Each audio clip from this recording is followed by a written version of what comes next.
And welcome to Brookline.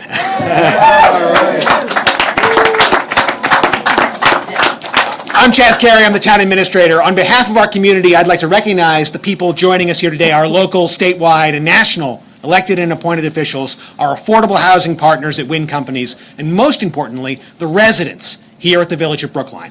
We are here to celebrate the Healey-Driscoll administration's award of the first round of grants under the Affordable Housing Deep Energy Retrofit Grant Program that will help ensure equitable decarbonization statewide. The Village here will receive almost $6 million in funding under this program. We here in Brookline are honored to be among the first beneficiaries of such grants. And you know, Brookline is a storied community in a lot of ways, and in some cases our reputation precedes us.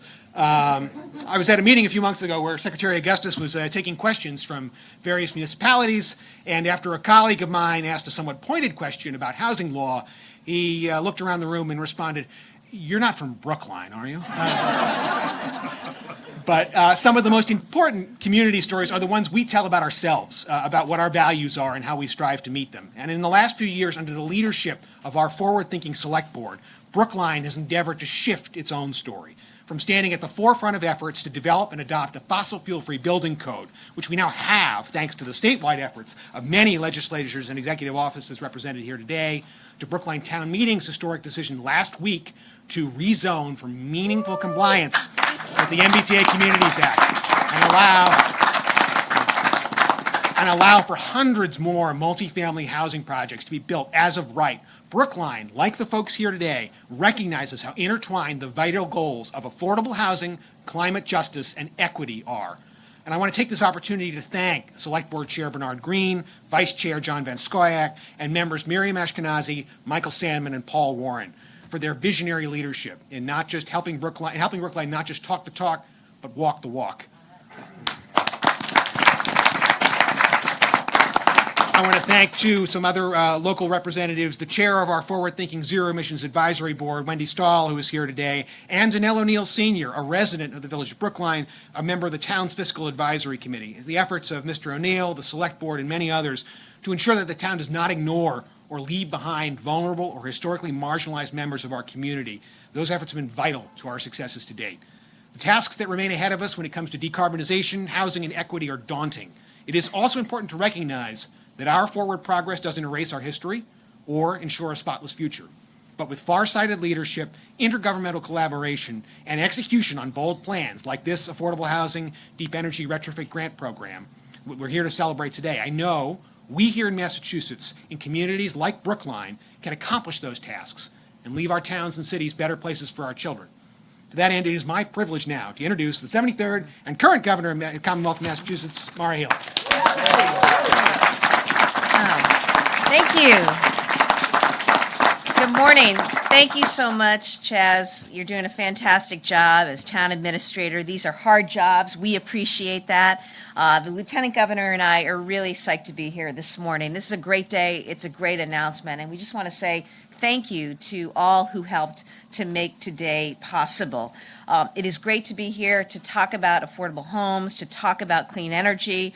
And Brookline has stepped up in a big way on both of these issues. So we want to personally congratulate the members of the Select Board and Town Meeting for their historic housing vote last week, unlocking generations of affordability and vibrancy here in Brookline. Your action is a powerful example for other communities, and we are grateful. Way to go.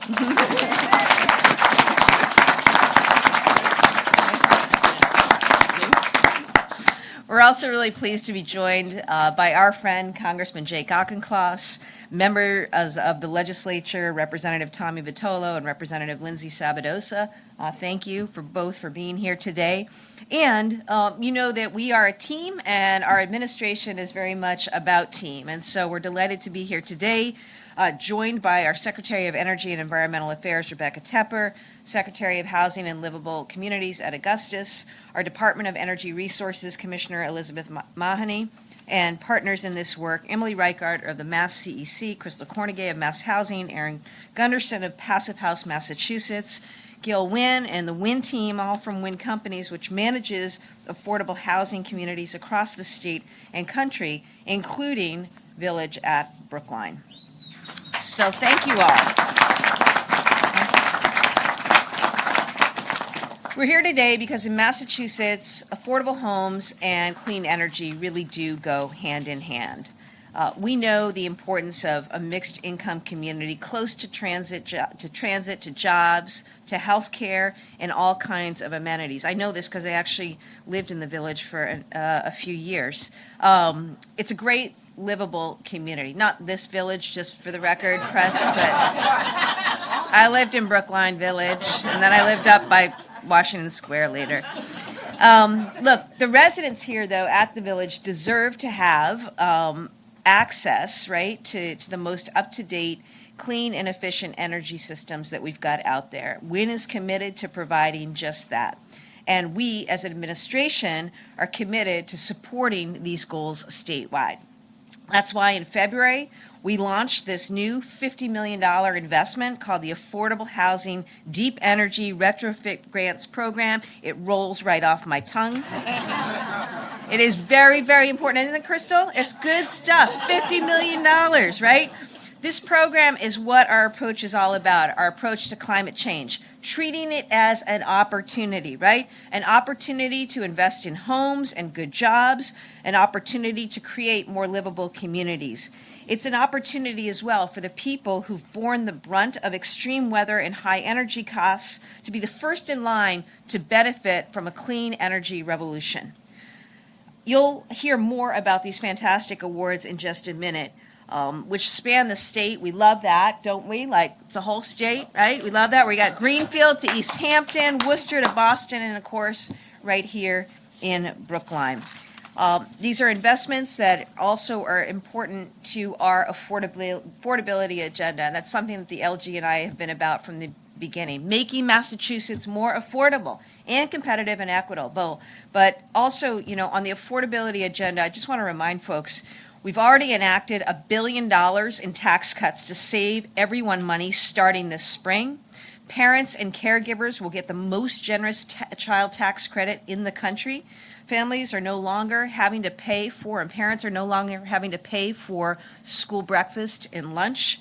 We now have no-cost community college for older students and low-cost state college through our historic financial aid expansion we announced the other day. But we know we have more work to do because every day we hear from residents who are struggling with the high costs of housing and increased energy costs. That's why we also created the nation's first community climate bank focused on affordable housing. It's why we proposed the biggest investment in housing affordability ever in this state, a $4.1 billion housing bond bill.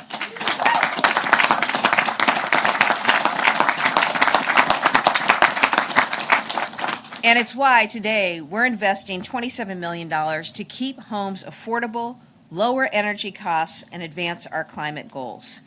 This is what we mean by turning climate action into our greatest opportunity. We're going to continue to work together as a team in partnership with all of you, inside, outside government, private developers, to make sure that we are pursuing smart, cost-effective strategies to get to where we want to be. So thank you to everybody for being here today. And it is now my pleasure and privilege to introduce your great Congressman, Jake Auchincloss, who's been a leader on so many fronts, including this one. Congressman, thank you. Thank you, Governor. Before we talk about clean energy and today's announcement, I do, as the second youngest parent in Congress, want to compliment the governor and her team on another initiative they've taken on to help lower costs here. 5,000 children are dead of this morning. Why won't you call for a ceasefire? How many children have to die before you call for ceasefire? Ceasefire now! Ceasefire now! Ceasefire now! Ceasefire now! How many children have to die? How much blood will be enough? These are our bombs. This is our money. There you go, sir. Thank you.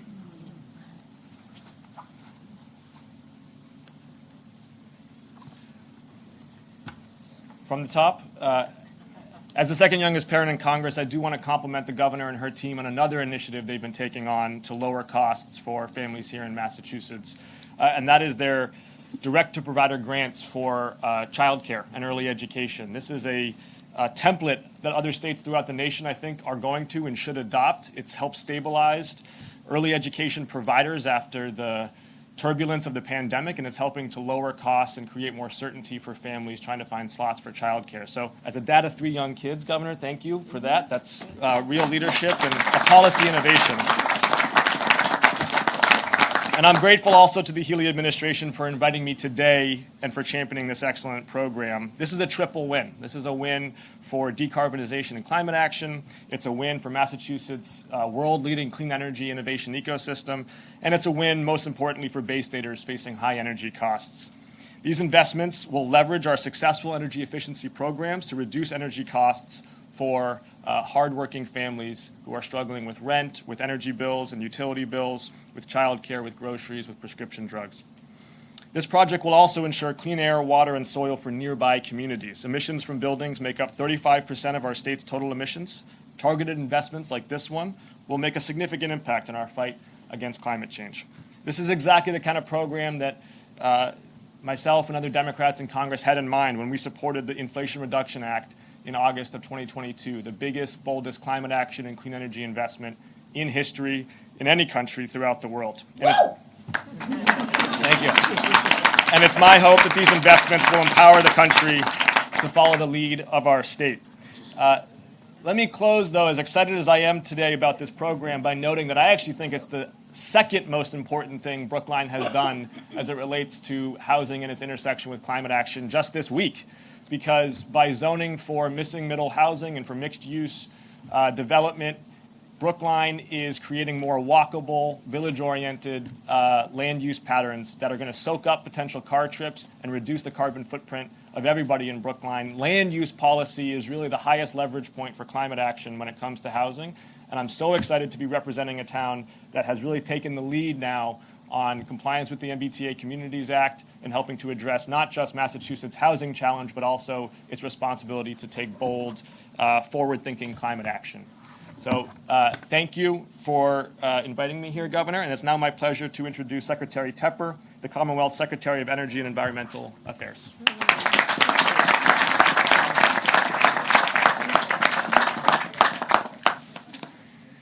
Thank you, Congressman. As all you know in Brookline, that you have quite a champion for climate in Congress. So thank you very much for that.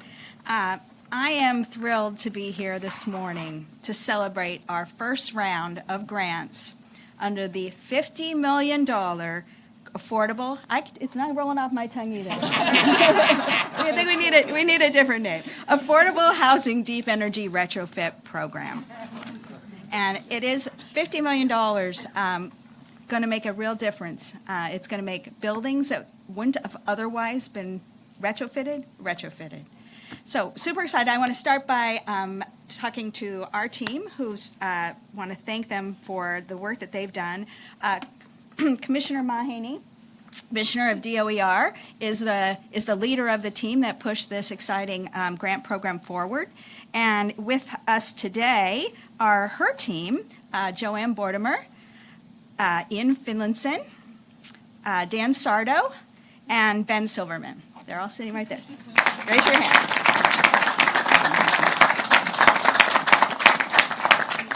Also here with us today is our new CEO of the Mass Clean Energy Center, Emily Reichart.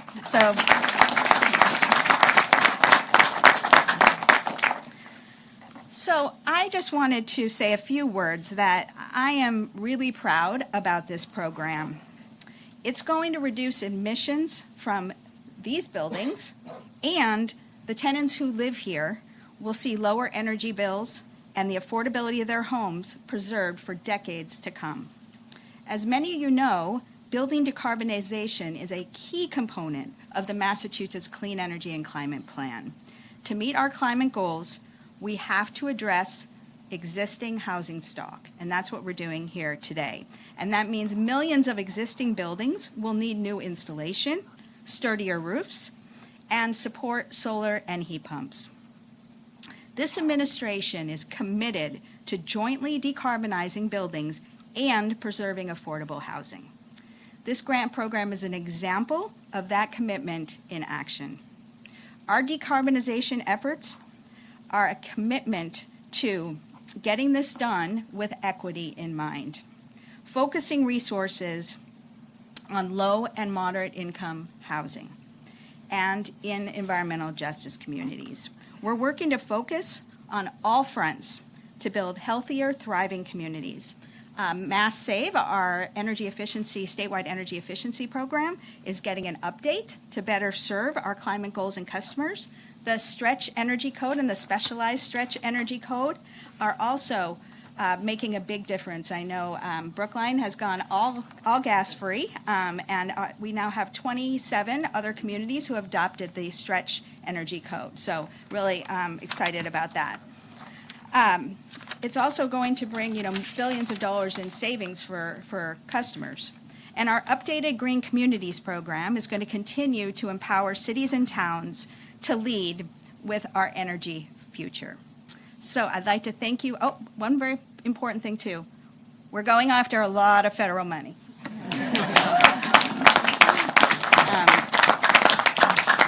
Part of this grant is funded, part of the $50 million is funded by ARPA funds. So really, thank you very much for all the work, particularly the IRA, which is truly transformative in the energy sector. So I now would like to introduce Commissioner Mahony, my good friend and colleague.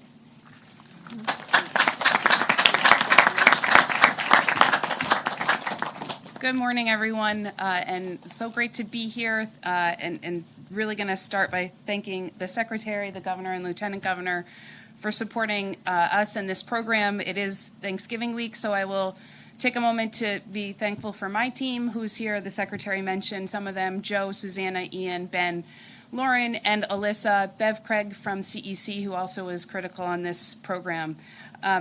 We know that the success of this grant is due to the excitement of that team, but also property managers, developers, designers, and many others, the town included. Without that excitement, we wouldn't be here and we wouldn't be making these hard choices to better these buildings and the lives of their residents. The projects receiving grants today will use the latest technologies to electrify their buildings through heat pumps and other appliances, improve energy efficiency, install solar, and make the improvements like roof repairs and electrical updates necessary to enable electrification. The real sexy stuff. We complain about the name of this grant program, but it's the hard work that gets in to the real fun stuff. Our program will help boost the deep energy retrofit sector in Massachusetts while modeling best practices for future projects. As I was reviewing the projects today, we've got 10 projects we're talking about today, and I think there's 9 different types of insulation being used. So we are doing good work and testing out theories so the next batch of projects will be even better and more efficient for our development community and for our residents. So it's really exciting work here. And at DOER, we know that how we build and retrofit our housing stock is critical to climate targets. Weatherizing and right-sizing is our new unofficial motto. I just decided it yesterday. But when we fully weatherize buildings, we can right-size the heating and cooling systems, reduce GHG, minimize energy burdens, and importantly, mitigate the impacts on our electric grid. This is really important for the electric grid, but also for all of our electric bills. So that's why DOER is committed to its stretch and specialized stretch energy codes. The Secretary mentioned 27 communities have adopted specialized stretch code in this year alone. We're excited for 2024 and more.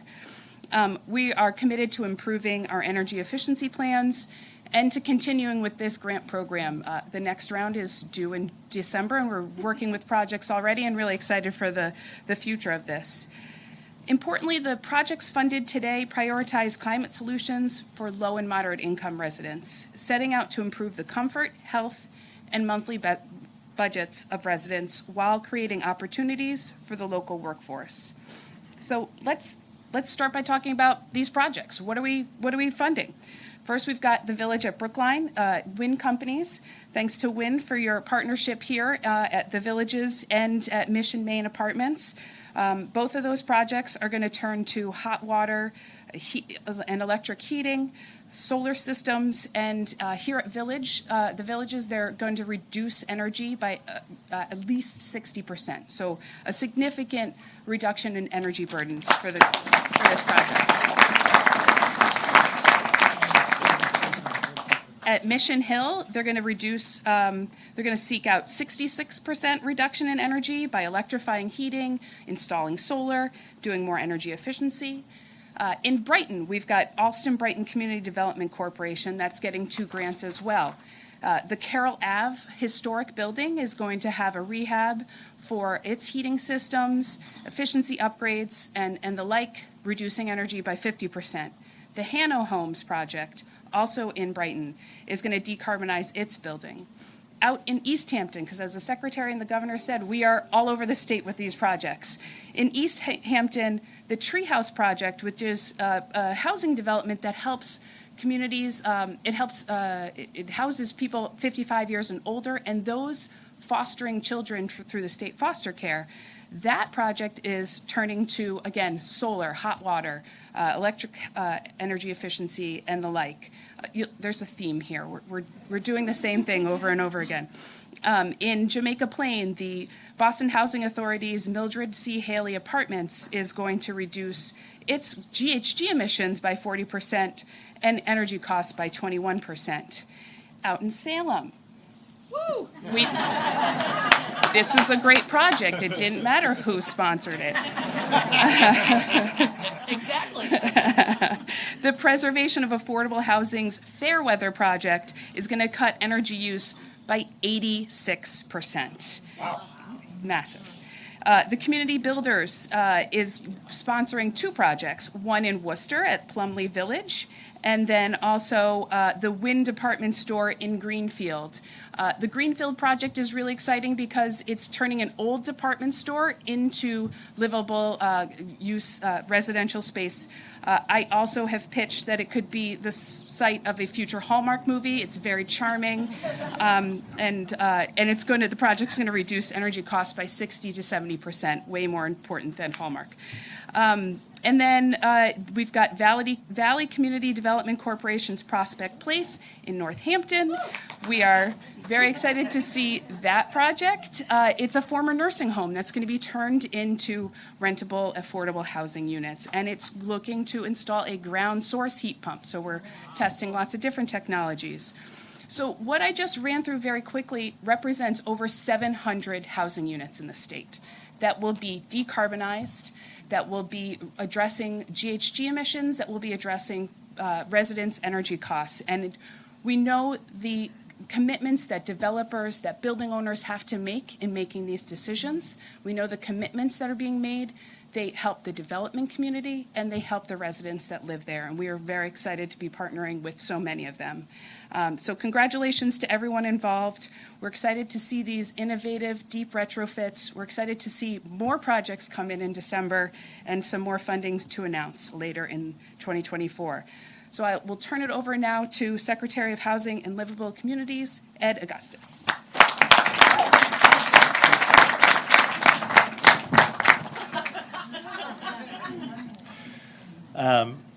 Thank you, Commissioner, for that introduction. And it's great to be here, Governor, Lieutenant Governor, for putting equity front and center and tackling our 2050 climate goal, change goals.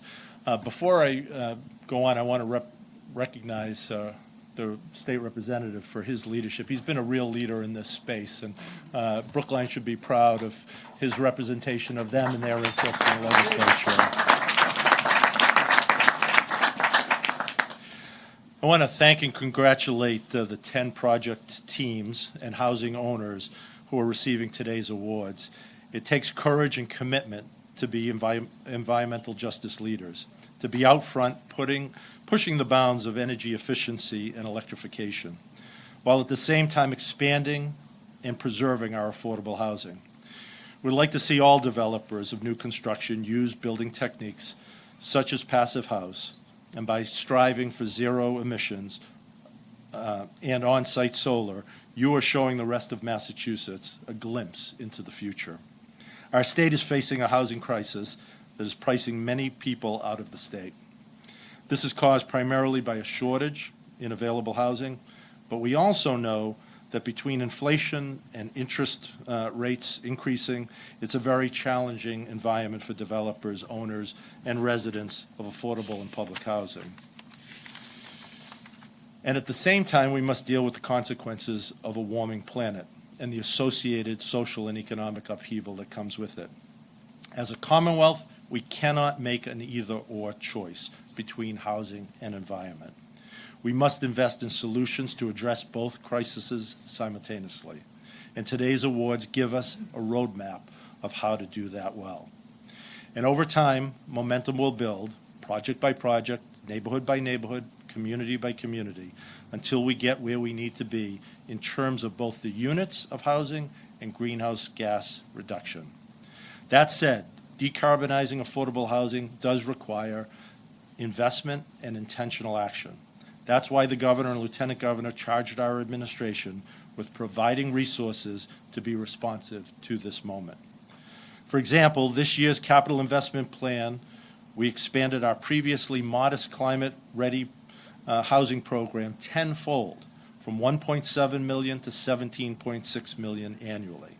Our first ever climate-ready housing awardees, Treehouse and East Hampton, and Hano Homes in Alston are being honored today. And so the latest climate-ready housing awardees, Fairweather Apartments in Salem and Prospect Place in Northampton. In the coming months, with what we hope will be swift passage of the governor's recently filed $4 billion bond bill, the Affordable Homes Act, we look forward to celebrating many more deep energy retrofit projects in larger numbers. And in the meantime, we will continue to support more smart growth and transit-oriented development by offering technical assistance for our communities as they move toward compliance with the MBTA Communities Law. And I want to give a big shout out to Brookline. Last week, you took a bold step to remove barriers to multifamily housing, and you did it in resounding fashion. You stepped up and you said loud and clear that you want to be part of the solution to solving the housing crisis with smart, sensible growth. And we're here to say we're right there with you. Working with the governor, lieutenant governor, climate chief Hoffer, and Secretary Tepper, we will deploy an all-of-government approach to combating climate change and our affordable housing crisis. Thank you again for having me today, and it's my honor to introduce somebody who's a great partner with us in building affordable housing and doing it in a sustainable way, Gilbert Wynn from the Wynn Company.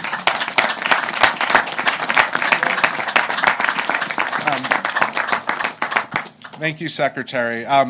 Two messages here. Long before 40B, before the MBT Communities Act, 307 units were built in Brookline. Back then, not the easiest place to do dense housing. I want to thank my father here today who pioneered this wonderful project. So thank you.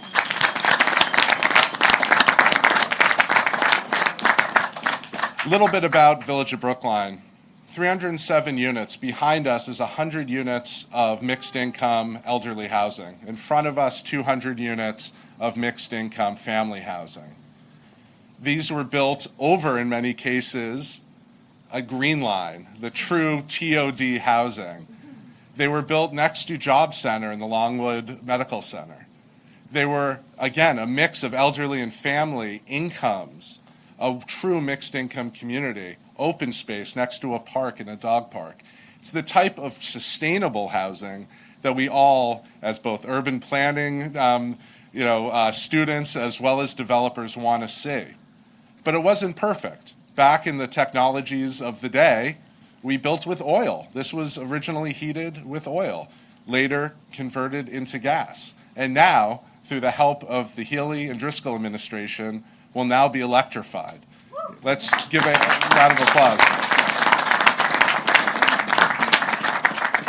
And that is the extent of my expertise on this topic. So I am going to be introducing Christina McPike, who is heads our sustainability initiative with Darian Crimmin, and all under the tutelage of Larry Curtis. Christina, please come and tell us what we're doing here.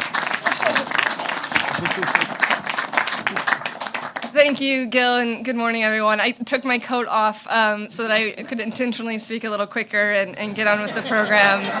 But as Gil said, I'm the Director of Energy and Sustainability. I'm so grateful to the state for their leadership in making affordable housing more energy efficient, healthier and resilient for our communities. Thank you so much, Governor Healey and your entire administration, for allowing us to host today, and most importantly, for this critical funding opportunity.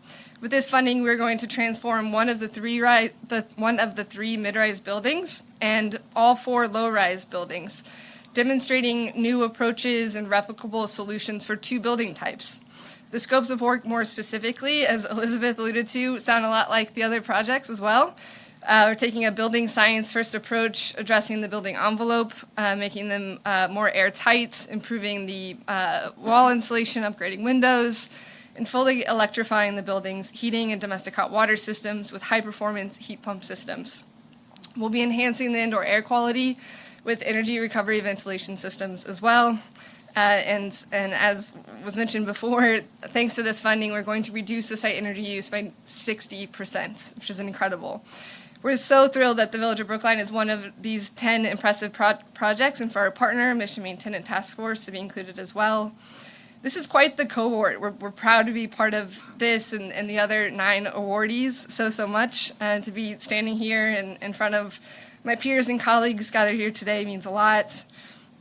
Together, all of us in this tent, no matter your role, in policy maker, program manager, developer, or architect, or both in the case of Larry Curtis, has a role to play and should be very proud of these projects. They're going to jumpstart an ever-accelerating path to decarbonization of buildings in Massachusetts, and that is really thanks to the Healey Driscoll team, Secretary Tepper, Commissioner Mahony, and the whole team at DOER. I really think that these 10 projects will become 20, 50, and 100 in the very near term, and that is inspiring for new business as usual for building rehabs. Before I hand the mic back, because it is Thanksgiving and I'm looking out and seeing so many friendly faces, there's something really special and unique in Massachusetts, and it's the collaborative leadership and commitments that all of you bring to work with you every single day. Speaking of going to work, my first co-op at Northeastern, I was told, don't go to the office, meet at DOER's office on Cambridge Street. I may as well have been going to the White House. I was so nervous. I couldn't believe it.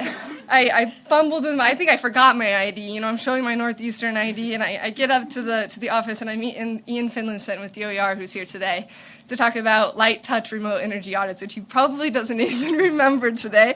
But it had a huge impact on me, and I think it's humbling today to be, looking at Ian in the audience and celebrating this project. Similarly, Julie Klump with POA, who I don't think is here, probably because she can't go to an event without me cornering her and drilling her to learn about the newest heat pump technologies. And my friend Will Walmendorf in the audience here today, also celebrating as an awardee. Congratulations. We met at a Greenville conference 10 years ago, and he's been teaching me and schooling me ever since. So my point is, let us not take for granted the community that we have in Massachusetts. We have a rich history in building science, in energy equity, and resiliency, and healthy housing. And that's something to be very proud of. That's something that's going to inspire the next co-op on her career journey. And that's why Massachusetts is not only a national, but really a global leader in smart housing and climate policy. So thank you very much, and I think I'm going to give it back to Jill. Thank you, Christina. Wonderful job. As my final act here today, I'm going to be reintroducing the governor, but I do want to say that in my career, there's never been an administration that has so quickly and earnestly jumped into the housing fray. You are putting your money where your mouth is, and I want to thank you for that, Governor Healey. Thank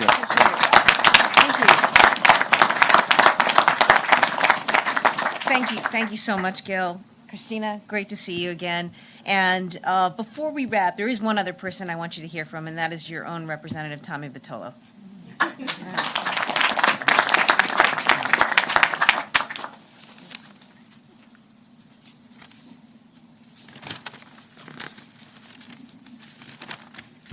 Thank you, Governor Healey, Lieutenant Governor Driscoll, and Secretaries Tepper and Augustus for your leadership on climate and housing. This is an all-star cast behind me, and I'm so excited to just be in the same building. Brookline has been a municipal leader on decarbonizing as the first community on the East Coast to legislate fossil-free construction, the tied for first municipality in Massachusetts to accept the specialized stretch energy code, and is one of the 10 towns in the fossil fuel-free building pilot program. And I would add, one of the first communities to comply with the MBTA Communities Act. So I want to thank the Brookline town staff, the select board, town administrator Carey, who's back there somewhere. There he is. And so many other members of town government. It's also wonderful to see my friends from Built Environment Plus, including the board chair, Jen Toronto, and the executive director, Meredith Elbaum. Wave, hi. And my friends from right here at Village Way, including Janelle, Ade, Tamu, and Yolanda. So it's great. It's great to be here this morning. Last year, I filed for and received an earmark for $500,000 to link decarbonization and renovation of the Brookline Housing Authority properties. And that work has begun and will ultimately convert and renovate about 45 kitchens in Trussman and Egmont Street, eliminating gas appliances. And I filed that earmark because housing and climate are the titanic twin challenges facing our Commonwealth. It's easy to think about how massive each of those problems are on their own and quietly go about doing something else. The fact of the matter is we must commit to solving these two problems now, and we must work on them together. New housing and major renovations will be with us well past 2040, so every investment made in 2023 and 2024 must be designed for climate policy for 2040 and beyond. Our climate goals require electrifying and decarbonizing every single home in the Commonwealth. Modern, decent housing that isn't drafty, moldy, or off-gassing dangerous fumes. Modern, decent housing is housing where the appliances don't risk fire or carbon monoxide poisoning. It's housing with heat pumps that provide fossil fuel-free heating in the winter, as well as cooling throughout our ever hotter summers. And that's why I'm so grateful to the Healey-Driscoll administration for this program. It's one more step along our shared journey to ensure that everyone in the Commonwealth is living in decent, fossil fuel-free housing. And lastly, I do want to acknowledge my colleague, Lindsay Sabadosa, and who snuck in late because he was delivering Thanksgiving turkeys, my colleague, Bill McGregor. Thanks, everyone, for coming around our neighborhood. All right. Terrific. Many, many thanks to all of our speakers. So grateful for your partnership and the work that all of you do. We're happy to take any questions on topic. I'm sure there are some out there that would say this isn't creating any units inconvenience. What do you say to that person? Why is it important, I guess, have both of these things moving in lockstep? Yeah, well, I mean, this is where we need to go. And, you know, we are grateful as a state for the funding that we've received from Congress and from the Biden administration. And it's our charge to make the very most of this. We know we need more affordable housing here in Massachusetts. We also know we need to do everything we can to create cleaner environments to live in, to work in, and this is something that gets us there. It's as with anything else; you have to start somewhere. And you heard about the incredible, innovative technologies that are going to be deployed throughout the Commonwealth. You know, we're so proud to represent Massachusetts for so many reasons. One of the reasons is there's no state that knows how to innovate better than Massachusetts. No state, and that's what today is about. The kinds of technologies, the ways that those technologies are going to be deployed, tested, then scaled, they're going to be functional and operational here. And you heard Gil talk about the incredible evolution of just this building alone. So this is an important day for the state.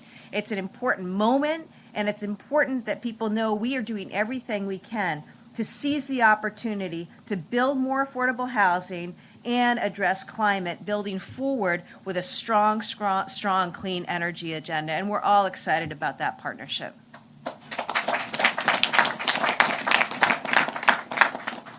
Governor, can you Yeah. talk about the timeline for rolling out additional funding, additional grants? Great. Would you, Commissioner Mahoney? Sure. I heard December, but here, you'll hear directly from the boss. You are always the boss. We have a deadline of December 1st. January, new hot incoming information from my team, January 12th. That's right. Well, that is true. We are working with the applicants to make sure that they are putting together packages that are successful in the next round. So we've delayed until January, and we've got about $23 million left, and we're looking for other sources of funding to expand on that if that next round is exciting. Great. And back on the question, I just remind you again, the Housing Bond Bill, Affordable Homes Act, $4 billion. So we're going to have cleaner units here now, and we're going to build more units across the state going forward. We just need to act and get that Affordable Homes Act passed. Okay, thanks, everybody.